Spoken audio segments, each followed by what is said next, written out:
பார்த்து கொண்டிருக்கிற இந்த சத்தத்தை கேட்டுக்கொண்டிருக்கிற சகோதரன் சகோதரிகள்ல யாராவது இன்னும் இயேசுவுக்கு தூரமான வாழ்க்கை வாழ்ந்து கொண்டிருப்பீர்கள் என்றால், இயேசுவை உங்களுடைய தனிப்பட்ட ரீதியிலே சொந்த இரட்சகராக ஏற்றுக்கொள்ளாது இருப்பீர்கள் என்றால், இன்றைக்கு உங்களோடு கூட இந்த வார்த்தைகளை பகிர்ந்து கொள்கிறேன்.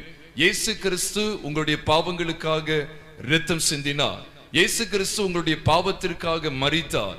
இயேசு கிறிஸ்து உங்களுடைய பாவங்களுக்காக அடக்கம் பண்ணப்பட்டார். இயேசு கிறிஸ்து உங்களுடைய பாவங்களுக்காக உயிர் தெழுந்தார். இது அப்படியே நீங்கள் ஏற்றுக்கொண்டு, நான் பாவி என்கிற நிலைமையில நான் செய்த எல்லா பாவத்திற்காகவும் இயேசு கிறிஸ்து தம்மையே பலியாக ஒப்பு கொடுத்தார் என்று நீங்கள் ஏற்றுக்கொள்வீர்கள் என்றால், நிச்சயமாகவே நீங்கள் இரட்சிப்பை பெற்றுக் கொள்வீர்கள். தன் பாவங்களை மறைக்கிறவன் வாழ்வடைய மாட்டான், அவைகளை அறிக்கை செய்து விட்டு விடுகிறவனோ இரக்கம் பெறுவான் என்று நீதிமொழிகள் 28:13 வாசிக்கிறது போல, ஒவ்வொருவருமே தனிப்பட்ட ரீதியிலே கர்த்தராகிய இயேசு கிறிஸ்துவை சொந்த இரட்சகராக ஏற்றுக்கொண்டு கொள்ளுங்கள். அதுதான் இரட்சிப்பு.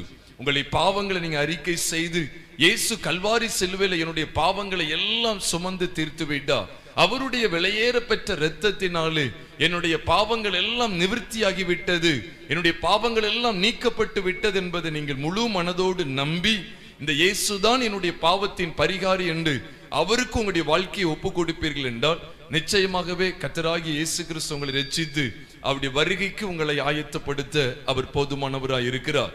பொதுவாக நல்ல ஞாபகம் வச்சுக்கங்க, ரட்சிப்பு என்பது தனிப்பட்ட ரீதியில் ஆனது. அதாவது salvation is undoubtedly subjective அப்படின்னு நான் சொல்வேன். It's not objective but subjective. Each and every soul has to believe that Christ has died for his sins. ஒவ்வொருத்தருடைய பாவங்களுக்காகவே இயேசு சிலுவையில் மரித்திருக்கிறார் என்பதை ஒவ்வொருவருமே விசுவாசிக்க வேண்டும் என்பதை தான் நீங்களும் நானும் அறிந்து வைத்திருக்க வேண்டும். ஆராதனையில எல்லாரும் சேர்ந்து ஆராதிக்கலாம், தேவனை ஒருமித்து மகிமைப்படுத்தலாம். ஆனா ரட்சிப்பை எல்லாருமே ஒருமித்து அப்படி பெறுவதற்கு வழியை பரிசுத்த பைபிள் காண்பித்து கொடுக்கல. ஒவ்வொருத்தருமே தனிப்பட்ட ரீதியிலே ரட்சிக்கப்பட வேண்டும் என்பதை கர்த்தருடைய பிள்ளைகள் மறந்துவிட வேண்டாம். இதை கேட்கிறவர்கள் மறந்துவிட வேண்டாம்.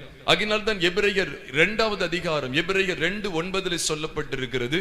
அல்லாமலும் அவர் என்ன செய்கிறாராம், தேவனுடைய கிருபையினாலே, தேவ கிருபையினாலே ஒவ்வொருவருக்காகவும் மரணத்தை ருசி பார்க்கும்படிக்கு என்றுதான் அங்கு எழுதப்பட்டிருக்கிறது.